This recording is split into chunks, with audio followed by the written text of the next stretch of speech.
You're the moderator.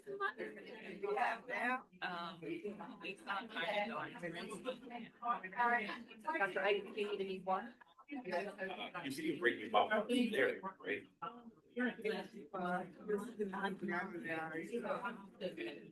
Thank you. I appreciate your next one. You were starting. I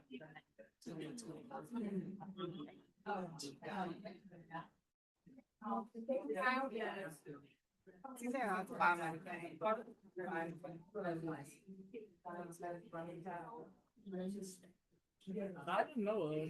They're probably watching them. Yeah, that would be right. So I don't know how. Hello, everyone. Thank you for being here. My name is Sharon Roberson. I'm president and CEO of the YWCA Nashville and Middle Tennessee. And I am so excited about today's discussion because I'm the reason we're having this discussion. We were talking about various topics and things that we could discuss, especially for Black History Month. And I told Delanyo and Michelle that I've had two favorite books in my life. And one was The Good Earth by Pearl Buck, and I've read it several times. If you haven't read it, it really does tell a story that you could tell it in 1931, you could tell it in 1940s, 56, you could tell it to this day, and it tells a story that really resonated with me for some reason. The second book that's had that kind of effect on me really was Caste. And when it first came out in 2020, so that's a long time between the books that are published, that I really felt like were worth reading multiple times. It really changed my life, my perspective on how I view things and things that had happened to me that I couldn't quite understand. Being an attorney by background, I knew about all the laws and the requirements, and it really was very confusing to me with all the legal framework for how we should be running this country, that we still have all of this racism and prejudice and discontent and disenfranchisement of various groups of people. It always confused me. Caste explained that to me. And so many of the stories that she tells in the book really let you understand why we have all this discontent in our country. And so thank you for being here. How many have read the book? Because you don't have to read the book to have this discussion. Okay. Did you all enjoy it? Yes. It was interesting, very enlightening. And so I will turn it over to Delanyo, who is our social justice manager. And she really puts together these programs. We have them on a monthly basis, and we often don't have them in person. We're moving back to having more in person. We also have individuals that are online, but she puts these together and organizes them. And I'll turn it over to Delanyo. Yes, thank you everyone for being here in community with us today. There's so many things that you could be doing on a Thursday, but you have taken time to be here to have these very impactful conversations.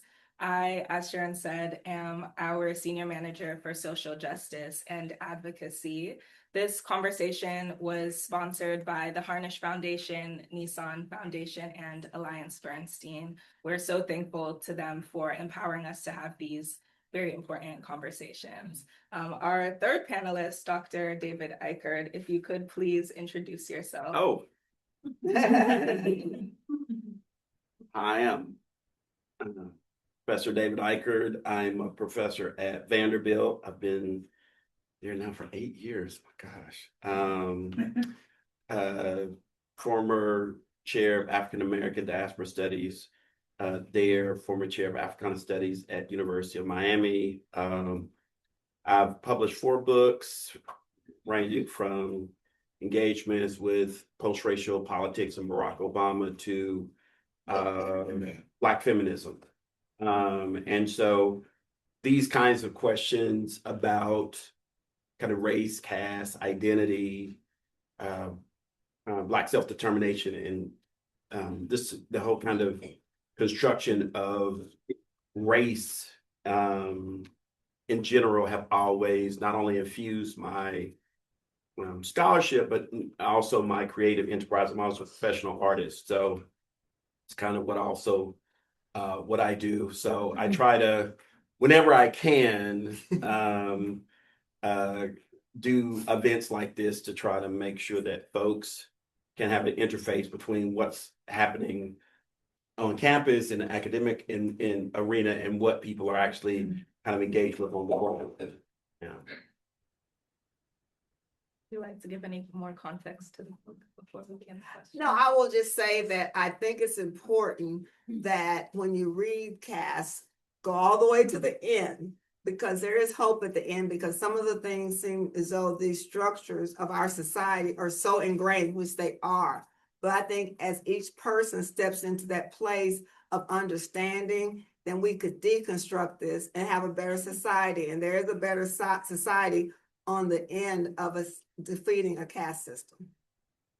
Okay, so we'll begin. The first question. Isabel Wilkerson argues that caste is the hidden structure beneath inequality. How does understanding caste, rather than only race or class, change the way we understand power? I'll start off with that question because race, after reading this book, became very simplistic. You know, race is just like, you're racist, you're race. And race is really something that was presented to the world that didn't make any sense at all. And it's shifted and changed and moved around. However, caste is what has held up race as that place that we can point to. It's almost as if, I know Delanyo and I were talking about how the book talks about race may be the skin, but caste is really the structure that's holding everything together. And it's a lot stronger. And the YWCA, our mission statement is eliminating racism, empowering women, promoting peace, justice, freedom, and dignity for all. And I almost feel as though we should be really focused on eliminating caste. Well, it's interesting. One of the things I say to my students whenever we begin conversations in whatever course I'm teaching, particularly if it's the focus is on race, we will say in the academic environment that race is a social construction, right? And the immediate response from students, well, what does that even mean, Professor Ikard?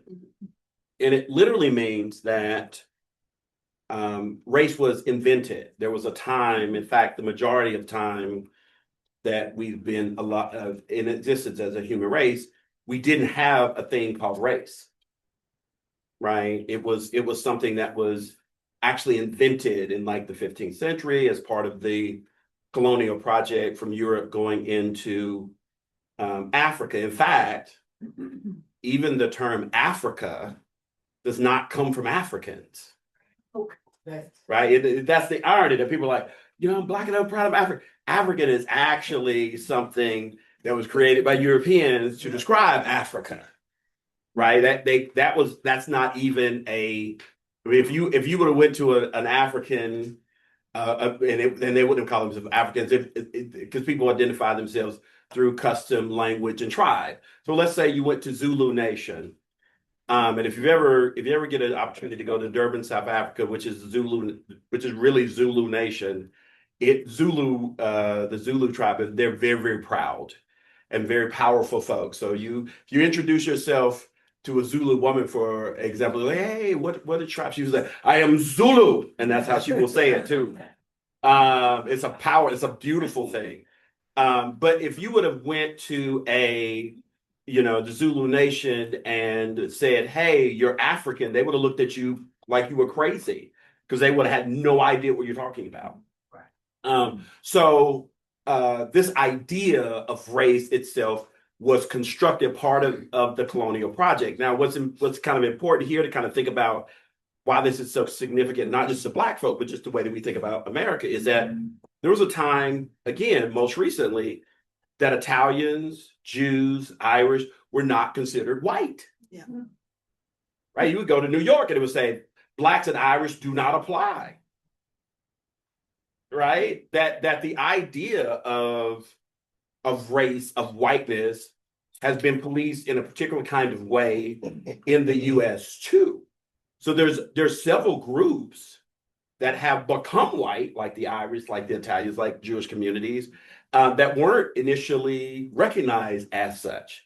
And so when we start thinking about like the ways in which we just kind of talk around, oh, somebody's black, somebody's white, we really don't understand that there's this kind of system beneath that determines race based on access, based on empowerment, based on hierarchy. And so a lot of times, even when we embrace certain kinds of things, well, I'm African or whatever, we don't really know the origins, the underpinnings of that. And that's very important because a lot of times even as we're trying to explode these kinds of hierarchies, the very language that we use actually reinforces them.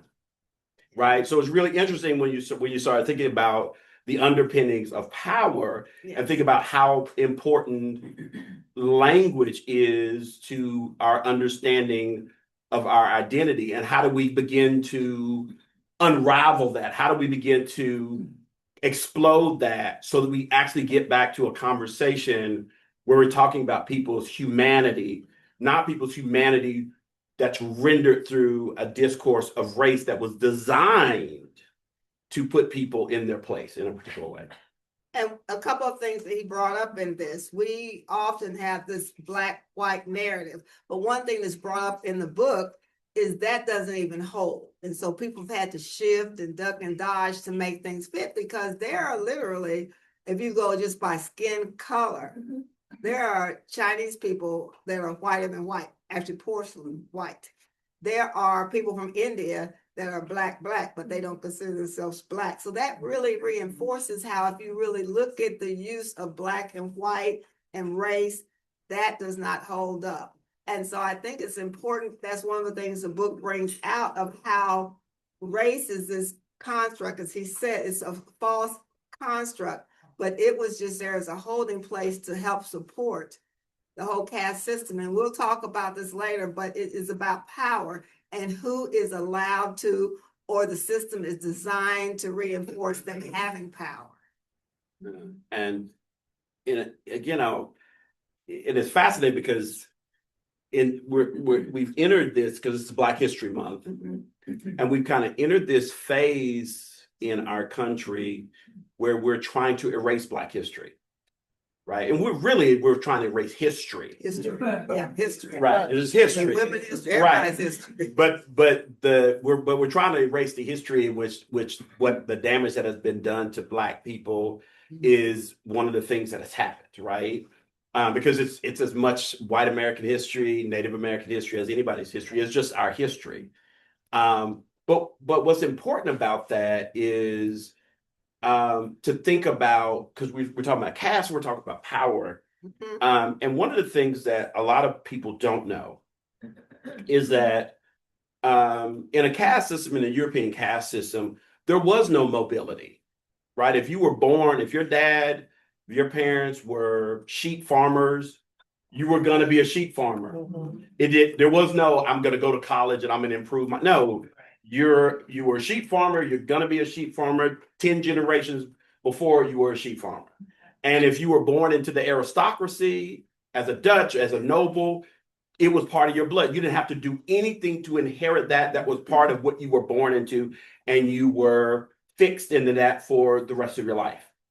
The unique dynamic about the US is that we had a way in which you could move up. There was mobility. Right, there was a way that you could move out of those caste systems. Right, you could actually go from being poor to actually being middle class or even wealthy. But what's interesting is that when America was, before we became America, we were still part of the British colonies. They would actually take the agrarian class, what they call the serfs, right, and who wanted to not be a sheep farmer. It's like, I don't want to be a sheep farmer.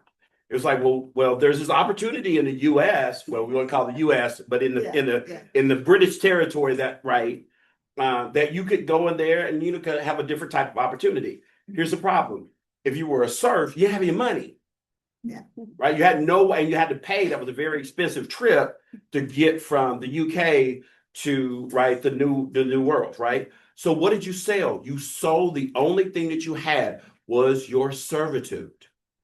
You were called an indentured servant. So you would go and say, look, I don't have any money, but I will sign a contract, and for 7 years, this company will basically own my labor. And they will be able to tell me how much I work, when I go to sleep, whatever. And if I try to break that contract or say I don't want to do it, I could be arrested and sent back. Right? They were called indentured servants. And so there was, and what we would call today white. At the time, they did not necessarily identify themselves as white, because that really wouldn't have meant any much if you were a serf versus a noble, right? So the group that came over here initially there was two groups. There were the indentured white servants, and then you had the African indentured folks. Now, when the Africans were brought over here forcibly, they were also indentured. People don't know that. In other words, their status as slaves or enslaved was not for life. It was for a period of time. So they were supposed to come over here. They were going to work for like 10 to 12 years. They convert to Christianity, and then they would be given a little plot of land, and then they would be freed. Right? So that there was this indenture. And then something pretty spectacular happened. And this shapes so much of American history when it comes to power and self-determination. The majority of the people that were in that new world at the time were the serfs and the indentured Africans. So you had indentured whites and the indentured Africans, and they represented like 90% of the people who were here. They both got tired of being mistreated. And so they decided to tell the aristocracy, you need to treat us better or we're going to rebel. Aristocracy said, you're going to do what we say to do, or we're going to kill all of you. And so they got together and they overthrew for a moment the aristocracy. Look up the Stono Rebellion. Yeah. And what happened was they had to send British troops over here to quell the insurrection by the whites and Africans. Right? At that particular time, they realized something. There was like, we don't have a class of folks to control poverty versus power. We need a class of managers. We need a middleman to keep everything in order. And that's when whiteness and status became so significant in the US. So over the next 50 years, they eliminated the ability for you to indenture whites. Right? So you could no longer indenture whites, and then they started giving the whites, those poor whites, status of what that they weren't giving the Africans. Now, during the rebellion, the people who were the leaders on the white side got their indentureship extended for a longer period of time. The Africans got their indentureship extended for life, and that's how you got modern day. That's how you got slavery. Right. And then over that next 50 years, then because they started treating the indentured whites with higher status, not necessarily money, but just status of not being able to be treated like the Africans, their status in negative relationship to the Africans became their caste. You follow what I'm saying? And so now sometimes you see people that are voting against things like their health care and whatever. You're like, why are people voting against these things? These are things that benefit them. Because people don't understand that the currency of whiteness in juxtaposition to blackness is a kind of caste, even devoid of actual financial advantage. Yeah, and that's actually brought out in the book, because there are so many people, and probably people in this room, that would say, why would they vote like this? There's actually a book written by another Vanderbilt professor, Dying of Whiteness. Why would they vote like that? That's against their financial interests. But actually, people that vote this way are voting for their interests, because they're more interested in holding up this caste system where there are lesser than them than anything else. So they are absolutely voting in their best interest, because they're voting for people that they feel, even though they'll never get the financial gain, they'll never get in the same room with a lot of people they vote for, but those people are upholding a system that makes them more important than those who are lesser than.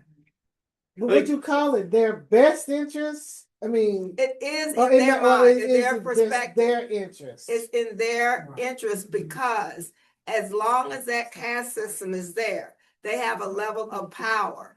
And that's why you see some people sort of pulling back, because they're saying that they want to get to a time where, there was no power on the Black side. You could not go in the restaurants. You couldn't demand. They had really an advantage over you just because of where you are in the caste system. And so this is really what a lot of people really feel.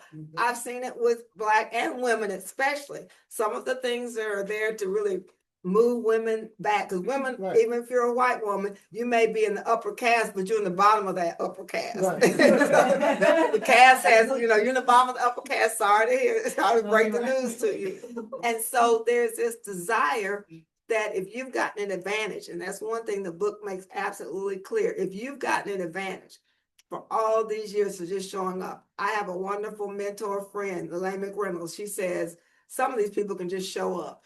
And then they get something. You just show up, you don't have any qualifications, etc. You just show up and you get an advantage. If you have lived your life like that, it becomes natural, it becomes commonsensical, it makes good sense. Well, for instance, two people get the same job. And I'm going to tell you a real fact situation that involves myself. Okay, I've been to school, been to law school, economics major, undergrad, worked in corporate America, worked in government, has had really significant positions. Other people come into the room, and one person in particular, people say, well, she's brilliant. She got a Vanderbilt economics degree. This is another person. Right. That's all they got. But then they will see this because that's a logical order for them that a person that looks like that would have that kind of status. Right. And so everyone's willing to go with that. However, when you, despite your credentials, are in that same space, you have to be really policed and watched, because even by Black and white, and this is just, because it makes the caste system feel uncomfortable, because you aren't used to seeing someone that looks like that in that role. And so it is because of the way people are brought up, our culture, despite the non-discrimination laws, Title IX, Title VII, all that stuff. All of those things are in place. But it makes the caste system very uncomfortable when someone that does not fit orderly into that power of the caste structure gets into one of those spaces. And I felt that my entire career, because you really do have to watch that. You have to watch that in yourself. You have to watch and police yourself, because I have seen people, a person that shows up and I wonder, is this going to be okay? You know what I'm saying? Y'all, I'm just telling the facts. Right. You see, you wonder, I don't know. But you have to police yourself, because, for instance, I saw this woman once, and she was a Black female fighter pilot. I was thinking, first thing I thought, this is a bad sister up in that plane. I thought, wow, I was just blown away. But some other people there with me, they were saying, they were kind of looking like, is she crazy? Wow. But no, I don't think if that had been a white male, people would have thought that he was crazy. They thought he was brave. Right. But that's how they sort of break us down. There's something wrong with her. I heard other women saying that. And that really hurt me, because I was thinking, it was something, I grew up in a military family. I thought, wow, this sister got it going on. But so that's why I think that it's important to have these conversations so we could police ourselves, because we too have grown up in this caste system, and all we know is the culture that we know. And so we have to really work about getting these stereotypes and things out of our mind. This was a really good segue to the next question. I feel like you don't even need me. You're just I was going to say, has anyone ever thought that they've seen someone walk into a room, a white male, and you say, he looks like a CEO? Has anyone ever thought that in the back of their head? Their presentation, they may be dumb as a stone. When you see them, you just think that is what a CEO looks like. The question is, caste depends on participation. How do people learn their place within a hierarchy, and what is required of us to honestly examine how we benefit and uphold caste, even unintentionally? I think we educate ourselves as we're doing today. You have to educate yourself and realize that some of the things you take for granted and some of the assumptions you make in your life are not valid assumptions. You can't say because someone looks a certain way and they're elected to a position Because fortunately, unfortunately, I've been in a room with people who are billionaires, people who are running big companies, and it kind of made me laugh the way former President Obama was talking about how being with these people, and the more education you get, the more rooms you're in, you're thinking, man, all that, what they do? I mean, it really does. I'm like, how did you make all this money? Sometimes it's ruthlessness, which is an art in of itself. But you'd be surprised at how you are as good, but sometimes in your own mind, you're thinking because they look a certain way and they're a certain status within that caste system, that somehow they are better than even yourself, but you have to really work at that. You know, it's interesting. That's a great question. And I immediately began to think about the first time I went to South Africa. And how many guys have been to South Africa? If you ever get an opportunity to go to South Africa, go to South Africa. I've traveled quite a bit in Africa, but one of the things that you get to see whenever you travel in certain kind of spaces, as we talk about, just mentioned early, races of social construction, you actually get to see that embodied when you move through certain kind of global spaces, right? And I'm gonna give you a prime example of this, and kind of indirectly answer the question about privilege and caste and status in this particular kind of way. I remember when I first went to, I'll tell you two stories. We were the first guy that went to South Africa. We're staying in this hotel. Me and I went with my best friend. And part of what I had in my, because these were actually condos that people rented out. It functioned like a hotel. It's right in the middle of Cape Town, South Africa, which is beautiful. Mountains and then oceans. And that's where they had Robben Islands, where they kept Mandela when he was in prison. And you can actually go out to that island to this day. But I remember going down to the front desk to tell them that my Wi-Fi wasn't working. Just something simple, you know, my Wi-Fi's not working. I remember the scramble to say, oh my gosh, your Wi-Fi's not working. So it's like, so everybody was doing it, running around doing it. Oh, sir, what kids, is there any way we can accommodate you? And I was like, this is my Wi-Fi's never. And then one of the guys leans into me and says, you know, Jeffrey is in charge of Wi-Fi. And if you are right, whatever, we can let him go. I was like, I'm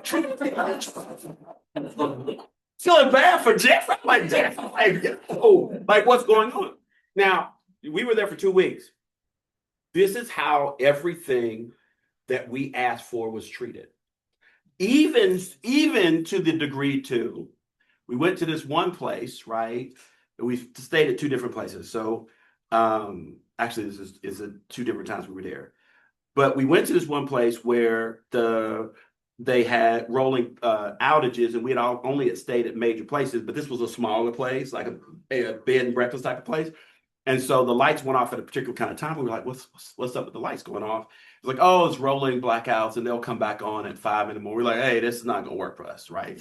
so that they say, okay, you know, the manager will be here in the morning. We'll get a refund. Now, in South Africa, you will see mostly Black people, but when it comes to the management, you'll see white people.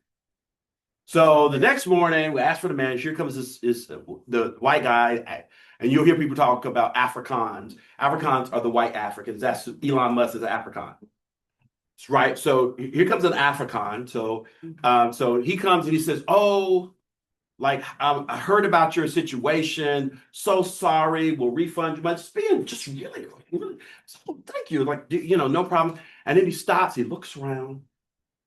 And he leans into, like, you know, like he wants to be real intimate. He says, "So how was your experience?"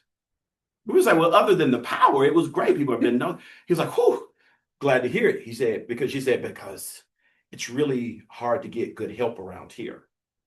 And I was like, uh-huh. He's like, and he leans in again and says, because, you know, the Africans are not like us. I said, do tell. He said, you know, like us. And I said, we're Black. And I never forget, he was genuinely confused. Like, genuinely confused. Like, he looked at me like, what are you talking about? You're Americans. Like, literally, like, I don't understand. Like, what are you saying? Like you clearly don't think of yourself as Africans in this way. You and I are the same. We're not them. See? Right? And so what see You are bootleg uppercast. that's right. What you and a lot of times what folks don't understand, right? What folks don't understand, because we've internalized black and white in a particular kind of way, right? When rich Nigerians come down and he has that conversation with some of them, they go, oh yes, of course, we're not like them. Right. See what folks don't understand is when we were down there at one time, there was this encampment of Africans who were coming from different parts of the diaspora. They were coming from Zambia, they were coming from Zimbabwe, they were coming from Kenya, because South Africa and Nigeria have the biggest economies. So they're coming down to South Africa to get jobs. So they're camping out in these open areas, right? Because they don't have any other place to stay. But their presence is allowing the industries to lower the wages. Well, of course, the local South Africans hate that because they're competing with the people who are the immigrants, right? And it lowers their cost of living. Yes, right?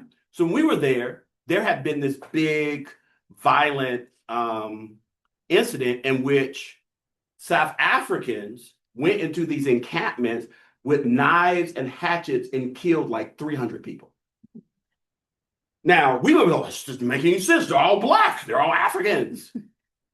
No, because in our mind, we've got folks, humanity compartmentalized in this discourse we call race, which, and if you think about, well, that doesn't make any sense.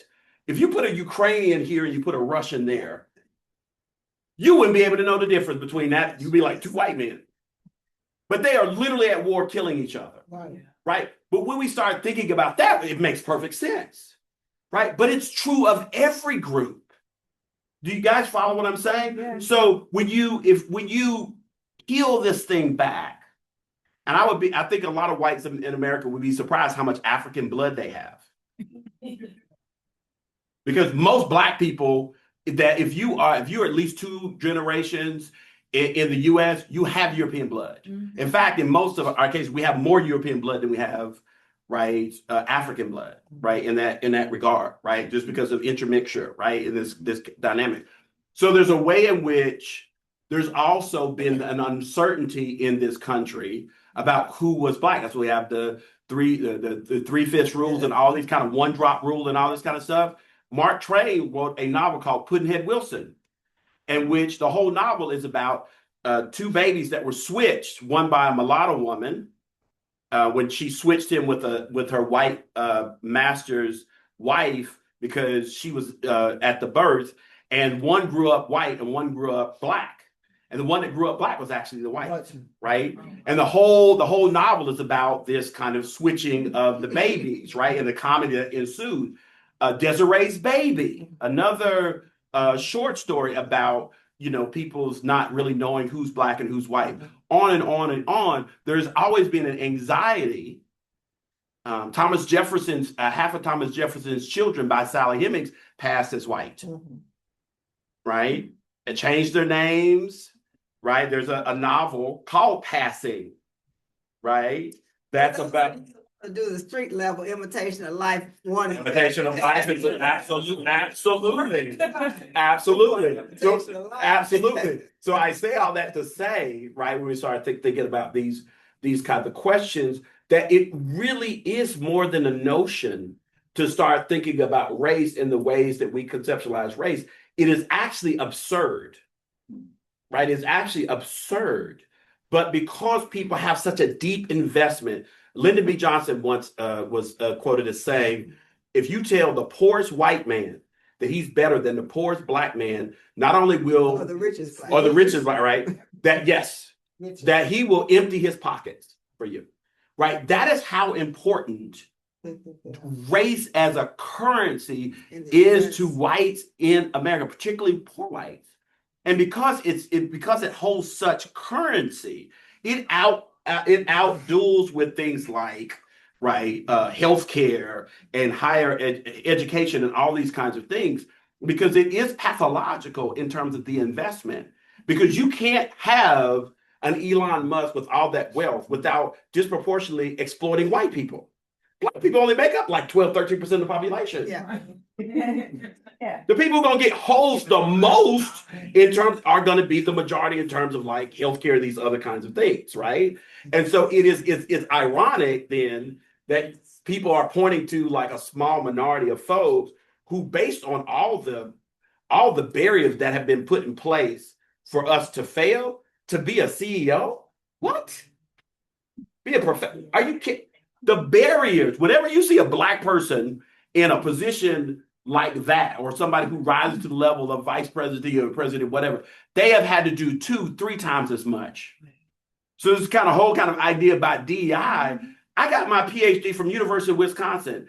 There wasn't a separate classroom I went to get my degree. That's right. There wasn't a separate process I had to go through to finish my dissertation. It is absurd.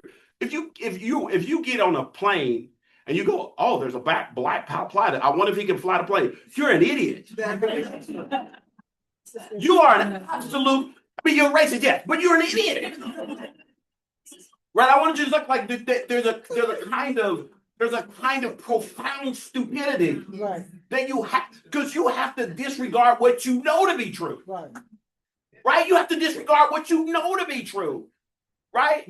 That person who's going to be giving you heart surgery, you know that person has had to go through medical school, through a resident. You know that. Engineers, whatever, you know that.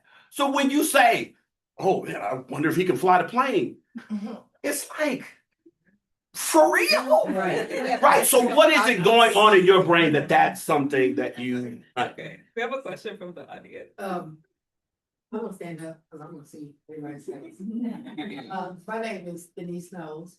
I've been in Nashville for 30 years, Okay. born and raised in Dixon County. I had people that didn't look like me to tell me that I would be better. My senior counselor told me I would be good at McDonald's. And was comfortable doing this. These things stay with me. Yeah. And I appreciate your conversation about South Africa, but I never, ever thought that I had the opportunity to go to South Africa. I'm a grandmother of 8 now. I was 30. Joe diet. Wait a minute. I was 33 years old before I went to Atlanta for the first time. So I hear the conversations and I hear the chuckles, but everything that you're saying, guess what? Go to downtown Nashville. We're still treated the same way. Absolutely. I have a 17-year-old son. If he go hang out, my thought process is a little bit different than what it was when my 32-year-old son was 17. And so my question is, first of all, Black History Month is ridiculous. That's every day. I'm Black every day. So to give us 28 days out of the month, it blows my brain. These conversations go on during Black History Month. This is not a conversation that should go on at the end of February.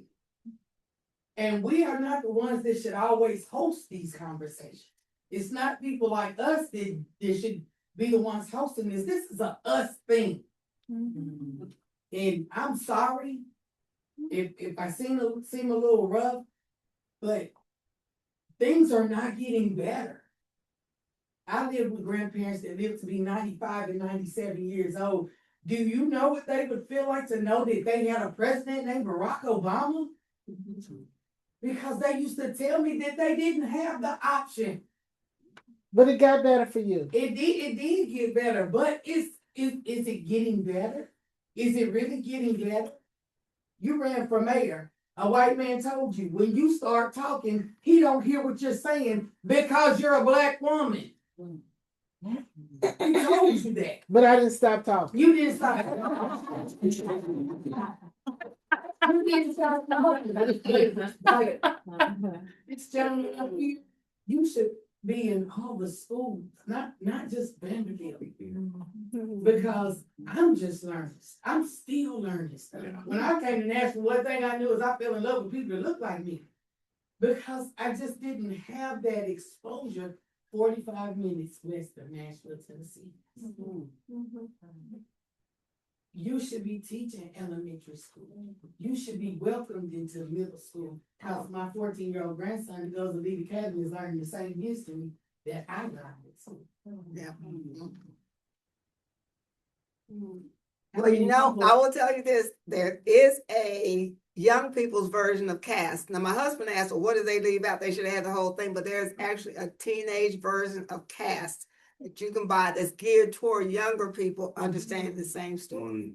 But, you know, just all of that to say, it takes all of us, and it is frustrating to me It is. because it's still the same struggle. So it takes all of us. Thank y'all.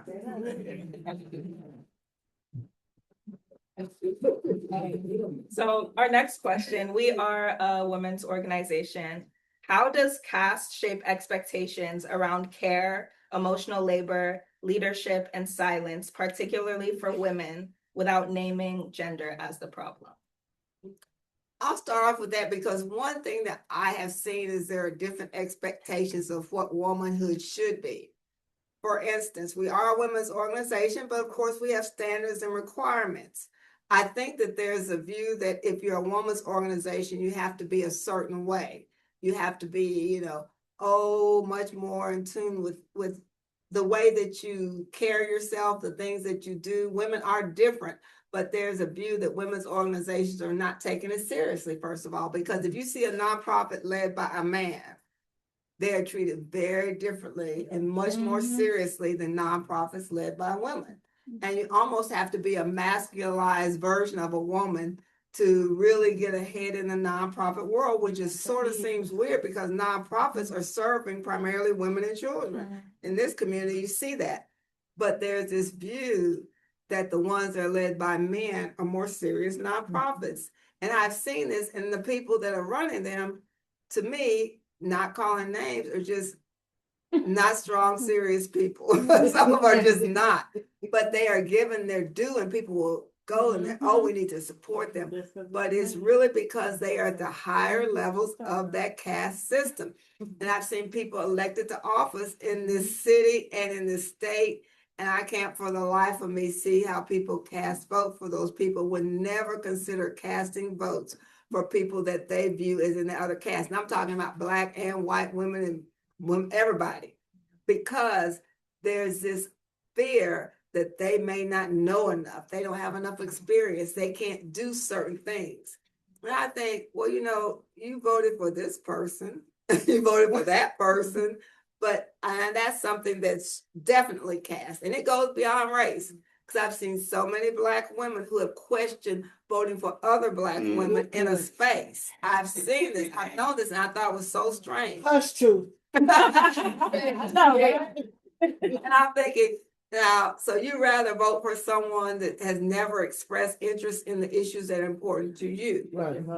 You know, when you're talking about childcare, when you're talking about feeding people, you're talking about health, all those issues that are so important, especially to women. When you get a good woman in office, even a bad woman in office is typically better, I hate to say. Because when you get down there, and I have been there with some of the women talking really, really crazy things in the national space, and you talk to them about taking care of children, Right. when you talk to them about domestic violence and sexual assault, they will come to your side of the table. Right. The women understand certain issues, so sometimes you have to give people a little space and grace. But on those issues, you need to understand if you want a champion for those issues, you need to cast your vote accordingly. Yeah, I mean, you know, it's if you're a Black man in America, the thing that if you know, unless you're, you know, deciding not to engage reality, is that Black women are the backbone of the Black community. They've been the backbone of any major movement Of the community. And really, you don't have a Barack Obama if you don't have Black women. Michelle. You don't have a Michelle Obama if you have, without Black women. Biden does not get elected right? Biden doesn't even make the get out of the Democratic primaries. Right. Black women in South Carolina saved his whole like presidency in terms of like organization. Right. What's the sister in Georgia that turned Stacey Abrams. Stacey Abrams, right? Nobody saw her coming. And I think in some ways the Black women's superpowers, they always are underestimated. Right. But as the sister said here, even though this white man told her not to speak up, she's outspoken anyway. Audre Lorde, I give this quote to my daughter, who's a Black feminist badass. But Audre Lorde says, who's a Black feminist, by the way, when I dare to be powerful, to use my strength in the service of my vision, it becomes less and less important that I am afraid. Mm-hmm. Right? You're going to be afraid, but we do it anyway. And I think the thing that I try to empower my daughter with, and now I have a separate fund that I keep in case I need to bail her out of jail. Me too. Because she's that person. She will be the champion for the week. But what I love about that is that resilience. And I want to kind of put a little bit of context to the sister who's talking about like how the urgency of recognizing that dynamics of racism and inequality still are very much with us. Because I think they are. And I want you to refer to a book by Brittany Cooper called Eloquent Rage, because what I heard from you was eloquent rage, right? Mm-hmm. Justifiable rage, but said in a very eloquent way about what's still existing. But I want to push back a little bit, though, about things have not changed. Barack Obama is a Black man who was elected to the presidency twice. And we had a Black woman as vice president before we had a white woman. Right. Like, I couldn't have, I'm 53 years old. If you'd have told me that when I was 12, that would happen, I would have laughed at you, man. Not in America, that wouldn't. And even if from some magical reason, somebody made it to get elected, they'd never make it to the White House. They get shot down. Yeah, I don't remember when they got out of the car and they were walking down the street and Michelle had that cute dress and I love her. Right. And I was thinking, oh, get back in that car. Yes. You and the rest of the Black Barack Obama's walking around the park shaking hands. Get back in the car. Inaugurated. Get back in the car. We have done things. We have done things, amazing things. And I can tell you, having some of my students in my classes, white, wealthy students who are radically informed about race and identity and gender, like the kids are okay. The kids are okay. The They kids are walk okay. out in Brentwood High and Ravenwood High. So now Kids, let me tell you something. The kids, it's the older adults who have the problem. The kids are going to be fine. They're taking their cues from us. And I think one of the things that Jesse Jackson just passed away, may he rest in peace. One of the things that we need to always take from our experiences, and Michelle Obama's always catching a lot of flack for saying when they go low, we go high. But in fact, we go to hell. Right here. But in fact, there's a way in which we do a little bit of both, right? We are strategic in the ways in which we push back and we fight back. And sometimes going high does not mean accepting blows. Right. Yeah. Right? Going high means outworking you, outthinking you, out-strategizing you. Successful. What? Right. Like Rosa Parks, Right. who's tired feet, old woman. That was not who Rosa Parks was. Right. There was a group of women who had strategized about that particular bus boycott for over 3 years before it happened. That was not random. Right. Rosa Parks was on that committee. Yep. Claudette Colvin, who just passed away, was actually going to be the initial Rosa Parks, but it was discovered when she got arrested and wouldn't pay the fine that she was pregnant, and she was not married, and so they couldn't use her right in that way. So Rosa Parks was next up. That was not accidental, but we're taught that it was accidental. Why? Because we don't want to talk about the genius, the strategy, the shrewdness, the ruthlessness of like Black political pushback. But that's a way of going high. of understanding the system, mastering that system, turning that system to your will, and doing it with eloquence, grace, and integrity, right? We set the standard for what America is supposed to be, right? In a very real, tangible way. And part of it is with our resilience and our resistance in this way. So I always want to like make a footnote to folks like, yeah, things are bad, but we are in a more enlightened moment now. There was a time when there wasn't a Martin Luther King birthday. Now we have Martin Luther King monument, right? And Black History Month started out was just Black History Day and then Black History Week. And now it's been acknowledged. We just had Juneteenth become a national holiday, right? 70% of NFL players are Black. Right. Black men only make up 6% of the population. Right. Right. So there was a time not long ago that there was no Black people on Vanderbilt's campus. Right. And I'm only the third African American to get a PhD at the University of Wisconsin in English literature. Right. So in terms of like where we were versus where we come, it is night and day. But part of what I hear and I think is a legitimate thing to say is it's not good enough to have come closer to being equal. It's never going to be enough until we are equal. And I applaud that. And I do say that we made those grounds, but I think that the fundamentals, and I'm an old econ major, I like the numbers. And one thing we have to look at is how can we get the economic power to match the few political gains that we've had? Because when you look at it, who are the CEOs in this country? Who are the billionaires in this country? And if you see a Black billionaire, they're more in the entertainment area. I don't know of, these Black billionaires love them, but they're in entertainment, which we've always been. That's one of the things they do allow the lower caste. They may not allow you to stay at the hotel they're at, but they do allow those they view in the lower caste to entertain them. Even slaves entertain the slave masters. They do allow you to be in that entertainment area. But who are the senators? Who are the congressmen? It's very important to see that there is still that power dynamic. And so when someone really talks about, oh, they're taking over, the immigrants are taking over, the Black people are taking over, if you really break down the power dynamic in this country, that has not shifted that much. We do have, I say, because even sitting in this room, I'm the first Black woman, a Black person to ever lead the YWCA. I thought it was a given the mission statement, but when I got in this chair, people were looking at me like, wow. You're a first. I'm talking about Black people in the community, white people in the community. They thought it was something amazing. I just thought that you just broke the glass when you broke the glass, but I was amazed at the people historically in this community. But, if you walk around the corner where you got your food, that's the Blue Triangle Room. This organization used to be a segregated organization. 125 years, I wasn't crowding up in 125 years together. Right. And so it was segregated. But to see people who have been ride or dies with this organization being amazed that a Black woman could lead this organization was really something that was new to me. And lead it well. Thank you. That's what Sharon. We'll pay you later. But that's when you look at caste.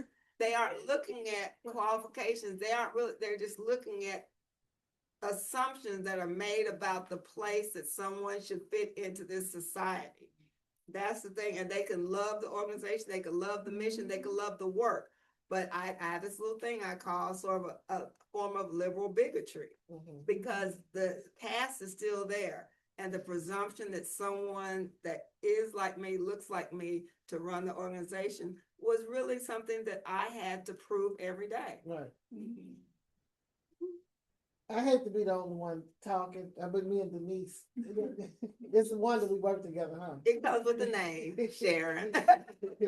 But I went to Ghana, and I'm thinking about the humanity of it. You all have said so much. I've got so much I could say, but the humanity part.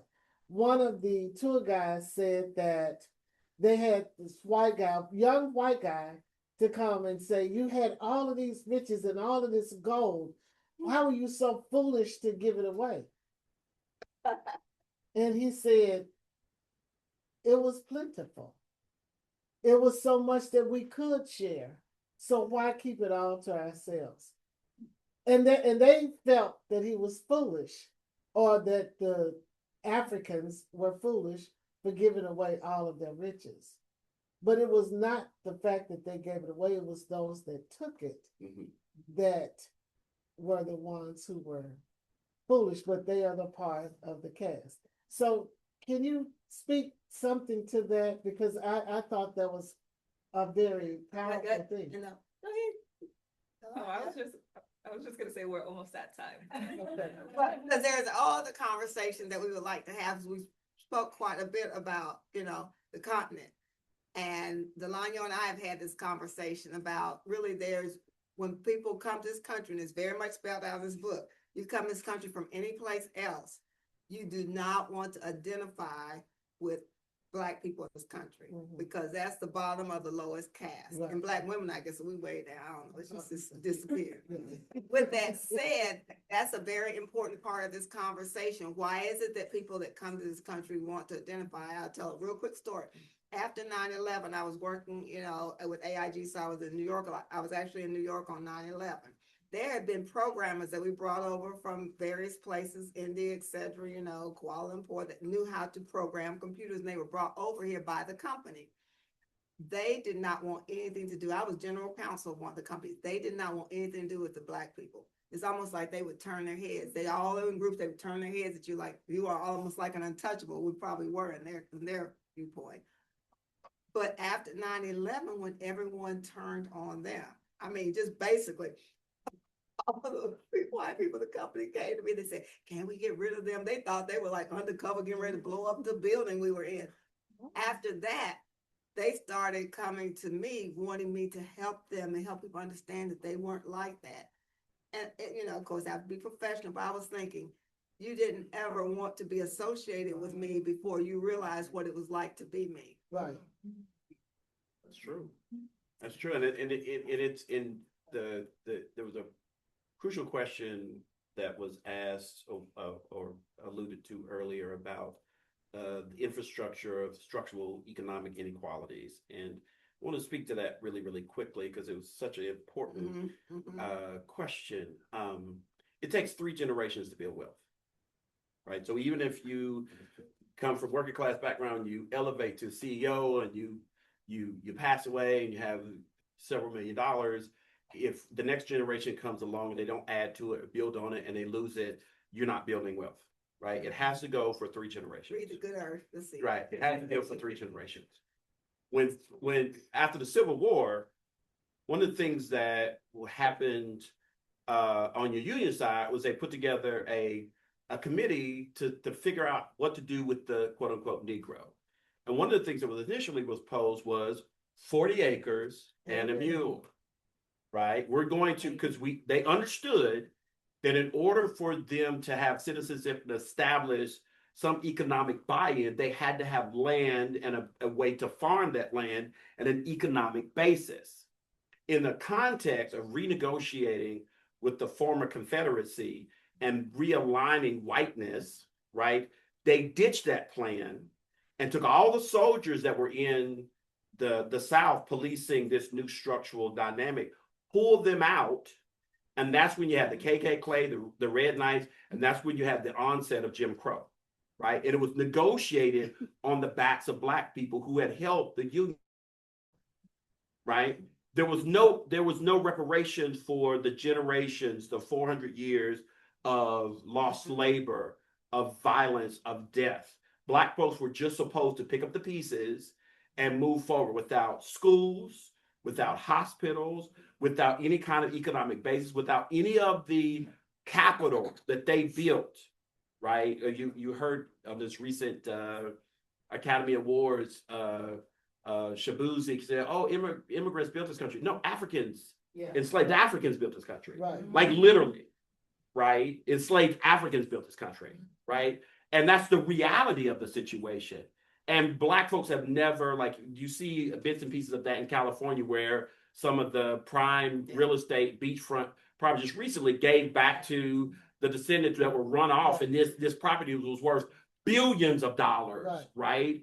Rosewood, right? Black Wall Street, Tulsa, Oklahoma, that were bombed, right? These were economic spaces that Black people built up from the ground up. So a lot of times I hear folks say, "Oh, well, Black people, they don't save enough, they don't invest." No. This is a historical infrastructure issue. Redlining, right? Not having access to the GI Bill, not having access to Social Security.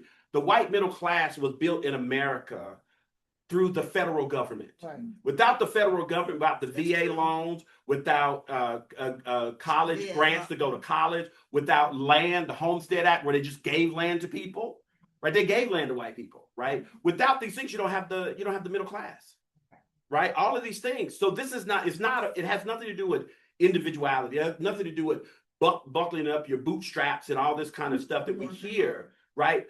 It is about an economic infrastructure that was created that you can't just duplicate that in one generation. That was done over several generations. Book, The Color of Money is what it's called. There's also The Color of Law, but The Color of Money is a very important book for people to understand how money moves. And I say that 9/10 of what you see as far as holding the caste system together, for those that are at the top level, the very richest people in the country, they really have to hold it together, because that's how the money goes. That's how the money That's goes. how the money goes. And that's a big part of it. And I always say, if you don't understand why something is going on, just follow the money. Right. That's how the money goes. Every Ivy League school, there's a book called Black in the Ivies, or Slavery in the Ivies, or Ebony and Ivory. I can't remember exactly what the name of it is, but it talks about how all the Ivy League schools were funded by slavery. Georgetown recently admitted that one whole leg of their university was built when they sold like 400 slaves, right? And so even all these systems that we're talking about, that we elevate as being these great systems, right? That's why I'm always chuckling when people go to these Ivy League schools and talk about, oh, what's it? Like, it's interesting, you know. Because people think there's this northeastern innocence, and that's not right, and that's not true. true. We just had up front. We just we just went with it, but up there is where they got right. it. And when you start thinking about what this disparity looks like in Boston, the average net worth of a Black person is $8. I told this to my son, he didn't believe me, and then he looked up. He's like, "Oh my God, like it's can't be right." I was like, Look it up. So the average net worth of Black person $8. The average net worth of a white person is $250,000. In Boston. In Boston. Because they own the land. Because they have the land. $250,000. Because the land value is so high. It looks like in New York. That's right. Yeah. Now think about this. Or to buy that. This is now. Now. This is now. Because you don't own. This is now. You don't own land. This is You own right the now. land. $8. You own the land. Yes. How much does a Happy Meal cost? Exactly. $8. Right? $8 versus $250,000. Now you think about what is possible. Right? Think about what's possible between someone that has $250,000 in terms of net worth versus somebody who has $8. The fact that we're even talking about Black people like not like working or not wanting to work hard to do this or not getting is absurd. It's pathological. Yeah. Right. And so part of the anger, right? Part of the anger, it is just so absurd to be having to have these debates when you know how you got that money. Okay. All right. We're out of time. Yes. I want to thank everyone for being here. We do have, we do want to get into, as I was saying, we do have another issue we're looking at, is really why when you come to this country, people do not want to associate with the Black people in this country. But that's caste. It's straight caste. Mm-hmm. And they know there's an advantage. Mm-hmm. So Delanyo, thank you for putting this Yeah. together.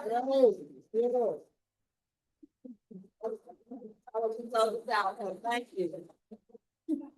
Thank you all for coming. We have more webinars. We'll have one in April and in March.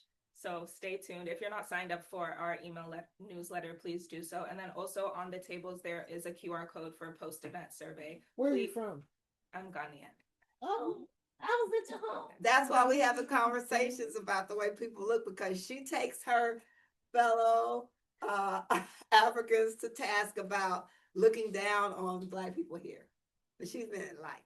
She's from a Vanderbilt grad. Well, please take the event survey. All right.